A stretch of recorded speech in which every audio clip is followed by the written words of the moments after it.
We're about to see the classes. First, we have Jab on Hunter against Xixo on Druid. So this is one of the matchups that used to be extremely favored towards the mid-range Hunter. However, with the new card of Valor and Aspirant, the matchup has become a little bit closer in terms of percentages.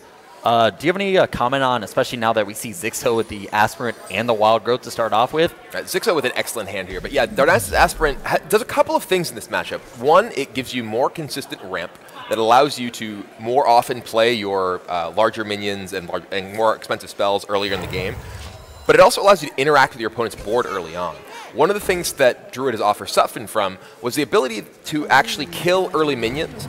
You could very easily fall behind. And here, the Darnassus Aspirant we see come down, this is a very powerful sort of swing for Xixo. It forces Jab to use his Knife Juggler to take it out. And again, unfortunately for Jab, that's not the card you want to see, because a lot of times, depending on if Xixo, let's say, innovated out a Shredder there, the Freezing Trap could have done a lot of work. But again, Freezing Trap is not what you want to use against a Valor and Aspirant. It turns it into a permanent Wild Growth for 2 mana, and it gives you the minion back for, again, another potential Wild Growth later in the game. Yeah, so Jab is in a pretty good spot here. Xixo with the Shredder he can play this turn. He could also go with Wild Growth to try and get closer to another big minion. He does choose to play his Wild Growth and then use his hero power along with his Shade to take out Jab's Leok. So now going back on Jab's side, this actually is a pretty good play. He's able to kill off the Shade with his Mad Scientist to pull that secret from his deck, which, taking a look, we have Freezing Trap, which, from what it seems so far, I think Jab is actually just running 2 Freezing Traps. We have not seen anything else, at least to my knowledge. And Xixo taking the Shredder to the face and then Keeper to knock it down. So, boom, what's in the box? Ooh, and a Loot Hoarder. That's actually okay. Loot Hoarder is interesting because, while it is not a particularly impactful minion by itself, it does give Jab a little bit more card draw to find his high-impact cards, like the Savannah Hyman we already do see in his hand. And due to the fact that he does have the Freezing Trap, I imagine that Jab actually wants to use the Eagle Horn Bow to kill off this Keeper. Of all the cards to bring back to your hand with the Freezing Trap, Keeper is the one that Druid's usually happy to do. Yeah, so Xixo takes no time to play his Dr. Boom on turn 7, and I imagine Jab will possibly have a similar time here playing his Savannah Highmane. Though this is a little bit more complicated, perhaps. He does have that Haunted Creeper he just picked up. They can perhaps play with Houndmaster, but no, Savannah Highmane does come down, and the Juggler goes to the face. What Jab really wants is to clear these boom bots, so Xixo can't just bring back his. Ooh, interesting. I was going to think that he wanted to potentially try and clear the boombots with his bow and his Knife Juggler, so the Dr. Boom would be stranded against the Freezing Trap, but he chooses to leave both boombots up. I think at this point, he's actually not all that upset if a boombot gets popped back up. Obviously, it's not the most optimal play, but it does give your Eagle Horn Bow another charge, which will allow the damage to continually go to the face. This Highmane, now that the Keeper of the Grove is dead and didn't get popped back, that Highmane is not something that's easy to deal with. Obviously, Xixo can start going to the face and dealing damage, but to regain board control is not going to be easy here. One thing that's also worth keeping in mind, and we did just see Xixo win in dramatic fashion against Control Warrior deck thanks to Fugan and Stalag popping out Thaddeus, but that Fugan and Stalag came at a cost of removing Druid of the Claw from his deck.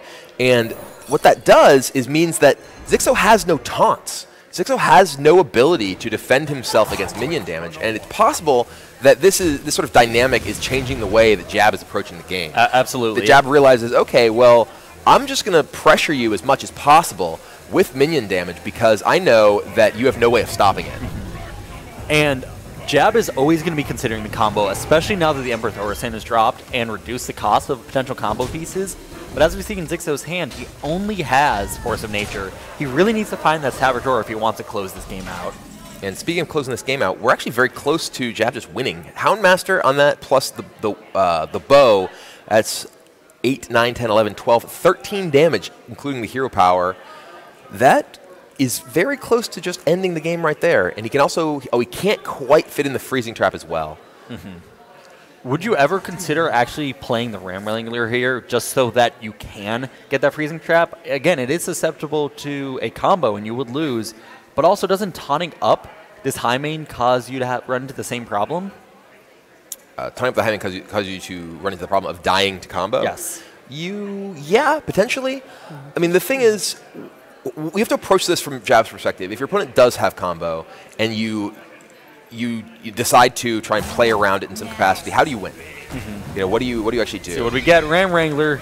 Oh, Armored War and Horse. because its ability is a battle cry and it did not actually enter play normally. Okay, we do see Jab decide that he wants to just go and clear off the Emperor and go face with that bow, leaving himself with a freezing trap and 4 minions. And there is Savage Roar. But that's not going to be enough because of the actually, or is it? He would have 19 damage. Ooh, it's so close. It is so close to lethal here. Yeah, Force of Nature. I imagine he may want to play Force of Nature regardless, simply because it will allow him to pop that freezing trap. But this is an awkward position because Xixo, obviously, having picked up Savage Roar, really wants to be able to use it in combination with Force of Nature to close out the game. You could even consider using the Force of Nature Savage Roar in combination here just to clear off the board and try to protect yourself. But again, you really want to have to push out this damage so you can end the game here. So is it worth using Savage Roar just yet? It's unclear. I mean, he has to keep in mind that he's at very low life total, so he needs to defend himself from this board. And Jab has 3 cards in hand. He has to imagine, okay, what if one of these is kill command? What if one of these is even something like... Oh, and he is playing defensively here. He does decide to just heal up with his Ancient of Lore, and he's trying to set up for Force Roar next turn. And with that oh my! Is this... But we don't have lethal here, right? We have 8, 9, 10, 11, 12, 13, 14, 15, 16, 17. It's only... Oh, is it? No, it is lethal. And that's it. That is it. I was trying to figure out. I thought that was lethal, and then he didn't do it immediately. So anyway, so Lotheb was potentially going to stop the Force Roar, but Houndmaster just ended the game in the spot. Exactly. He did not even need it. So there we have it. Jab takes game number 1 in the finals of this series. Yeah, so that was a pretty important win. Jab was able to pick up a win with his Hunter deck, which is reasonably good against all of Xixo's lineup. You know, Hunter matches up very well against Druid. It matches up well against Patron. It also matches up well against the Demon Handlock. And we're going to go into the next game right away. These players wasting no time. Jab, who is now playing his Druid deck, while Xixo sticks with his Druid as well. And here we see Jab with a great start as Druid. These Druids are just getting exactly what they need. They're getting the Aspirants. They're getting the Wild Growth. However, Xixo, as we see, only has the Innervate. So it comes down to the decision is, or the kind of question is, which one is better, getting the early initiative with the Innervate play or having the Wild Growth to kind of maybe have the ability to take it back later in the game? I think in this matchup, Wild Growth is more important because most of the early minions that you might innervate out, unless it's something like Emperor Thaurissan, don't really have sustained impact on the game. If you innervate something out like a piloted Shredder, if your opponent is able to deal with that relatively quickly, their ability to just continue playing larger minions at every stage of the rest of the game is really impactful in terms of your ability to come back and win. Oh, and here the Jab actually ends up top decking the piloted Shredder to fill out his curve here, play a 4-mana minion, and just keep the pressure on Xixo. Now from this point on, he will actually have the minions to actually complete all of his mana. And that was pretty much the worst possible with the Shredder drop there from Jab. He only gets 1 damage off of the Novice Engineer now that it's down. And he does have a Sludge Belcher, which can't at least briefly defend him. But that shade is growing. Now this next turn, I'd have to guess that this Darnassus Aspirant most likely will not live. I imagine a Shade of Naxxramas along with a Hero Power to kill it off. Along with maybe even just sacrifice your 2 minions. But then you're leaving a 1 health Shade, so this is actually a difficult choice here. He could, now that he actually drew the second Savage Roar, it may be well worth using a Savage Roar plus the Shade. That's what we're going to see. Looks like Savage Roar. He's going to clear off both minions. Oh no, he's... Okay, he is going, yeah, with face here. I was like, what's going on? Yeah, he does clear off both minions with his face and with the Novice Engineer and the Savage Roar. And with no hesitation, Xixo innervates out the Dr. Boom. And this, now Jab is a bit behind. He has to face down this Dr. Boom. He does have Ancient of Lore to pick up a couple more cards. And he does have Force of Nature and Savage Roar. So he is in a spot where if he can get enough pressure going, Ooh. Oh no! Oh, and it takes out the Stealth Shade. Brutal boom bot, taking out the Shade of Naxxramas. And now Jab is in much worse shape than he was moments ago. So taking a look for Xixo, what are his options here? He could run the boom bot into the 1-1, hope he goes face and deals the damage, trades off with the boom, play an Azure Drake. I mean, he could potentially just swipe the Ancient, and the 1 damage will kill the slime. He could then use his bot to kill off the Ancient and hero power and send boom face. Would you ever consider actually using hero power to kill the Ancient of Lore and keep the boom bot just for future turns for that Savage Roar? Possible. I mean, the problem here is that if you do hero power and go face, you're setting yourself up to possibly, by taking so much damage, by possibly setting up to put your opponent in a position where they are able to combo kill you. He would he would have been 5 lower, he'd be at 20, and maybe Jab is able to set up force roar. So Jab was just use roar, so that would be impossible. Jab was really searching for that big game hunter, and we see he's going to go for it once more with the Wrath for 1, and unfortunately he doesn't get it. The Emperor Thaurissan will kind of reduce the cost of his hand, but he is facing down. Actually, it's not lethal just yet from what we see in Xixo's hand, but he doesn't know that. Well, Xixo is only at 6 mana. Jab is the one who has been able to wild growth this game, while Xixo uses the Innervate to get out his Dr. Boom. So Force of Nature will clear off Dr. Boom here. And unfortunately for Jab, he has basically ceded the initiative to Xixo. Xixo is the one who's going to be able to play this Ancient on an empty board, pick up a couple of extra cards, and there's the Force of Nature that he can threaten to close the game out with in a few turns. Jab is already in range. Now, little does he know that Jab, if actually he played Emperor Thaurissan, he would have stayed alive, and the initiative he would have gained by having the double combo in hand could have potentially given him the chance to come back and win this game. But now, with Xixo actually having combo in his hand, this game is over. Yeah, this is pretty much going to be impossible for Xixo to lose from this position, especially with that Loatheb cutting off all of Jab's options.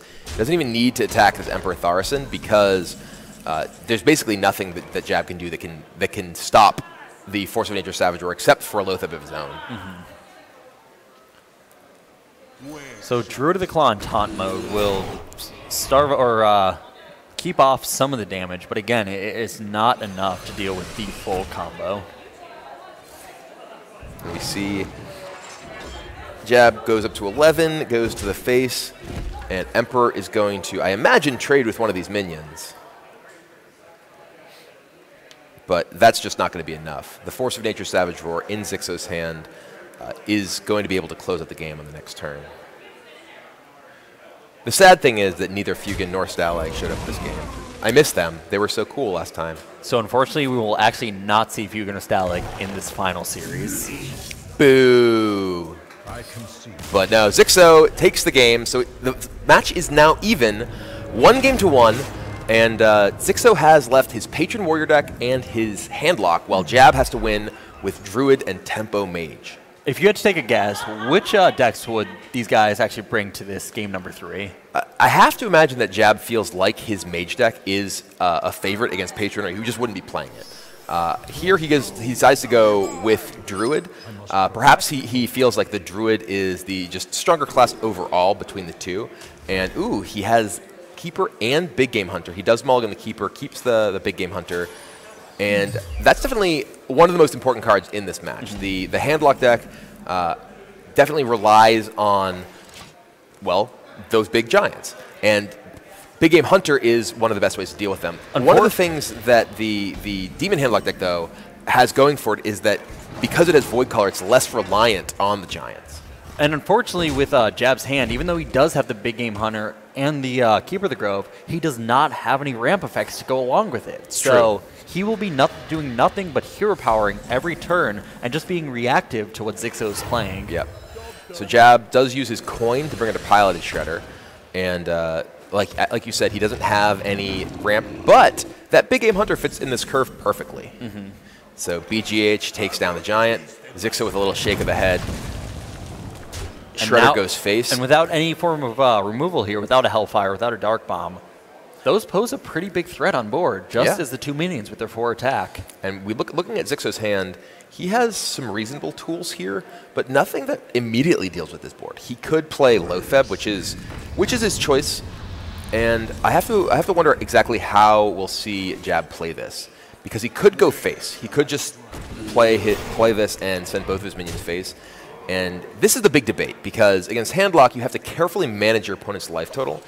And this is what many people say, oh, missed 4 damage. He doesn't attack with his big game hunter, but if he did, he would have put Xixo down to 3. If he put Xixo down to, or 13, I say 3 because that's the relevant thing, which is the casting cost of Molten Giant.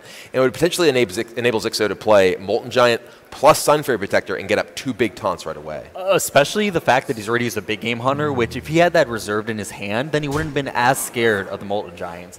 But at the same time, he does have the Keeper of the Grove, which would have allowed him to get through a taunt, but that's a one-time thing. So he doesn't want to have it right now when he only is going on 6 mana the next turn, because even if he does silence it, he wouldn't have had enough damage on board to actually kill everything off. And Xixo here, he does pick up the Sun Fairy Protector from that Mortal Coil, which puts him in a position where he has a Molten Giant, he has a Sun Fury, but he still is at 17. So it looks like he's going to be, it looks like he's playing very defensively here. He's afraid of what might happen if he does not taunt up this turn, and he uses that taunt, that Sun Fury to taunt up the Ancient Watcher. And that's pretty powerful here, because it does prevent Jab from being able to get through with any additional damage. And if he were to silence that taunt, it gives him a 4/5 minion that can now attack. Do you expect to actually see a Keeper of the Grove to actually just do the 2 damage? That way he can use his hero power to follow it up and wipe off both of these minions? I think Keeper of the Grove is too important to punch through taunts in the future.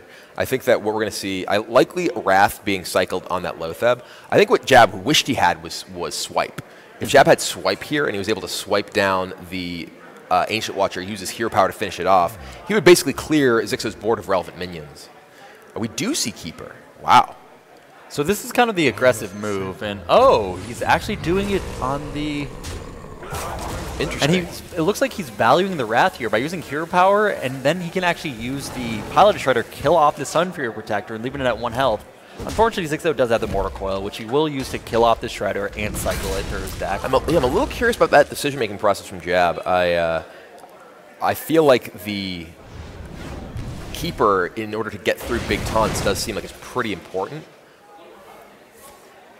And here we see Twilight Drake come down. Especially right after the Keeper another was excellent played. Minion another excellent minion hit with Keeper. Now he actually has a decent decision to make. Well, he was going to play Twilight Drake, but now he drew Voidcaller, and he does play that instead. Especially with only Doomguard as the only demon in hand, this is going to be very effective. So he looks like it's going to be the big game hunter coming down this turn. Ooh, so what Defender of Argus is a very good draw here as well. Xixo had just used his only taunt, and now he has another. So it looks like...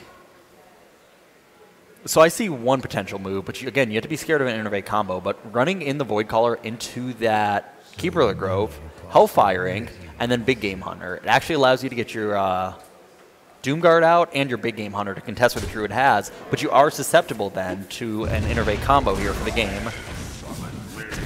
Ooh, they go face, and now Molten Giant. He could potentially play the BGH, play Molten Giant. He's down to 8, though. 9. Oh, 9. So that actually it looks similar to an 8. So that actually leaves him out of range of the Druid of the Claw charge Savage Roars. That's actually completely okay that it only did 2 damage each to the face. And that was a huge swing turn for Xixo. Suddenly he goes from being massively behind on board to having an enormous board presence against Jab's nothing. So what are his options? He's facing down a lot of damage. If he manages to actually use the Emperor Thaurissan and uses Wrath on the Big Game Hunter, he's already facing down 13 damage. So, and Xixo, luckily for Jab, doesn't have that last 7 damage to kill him. He has 5 from hand with the Defender of Argus, a Dark Bomb, but a Dark Bomb top deck here will end it. Yeah, the 13 damage in play from Xixo is really threatening, and even perhaps more important, the fact that he is able to get out of range of anything Jab can do. The Healbot comes down, the Defender of Argus comes down, and now, all of a sudden, Jab is the one who is on a 1-turn clock.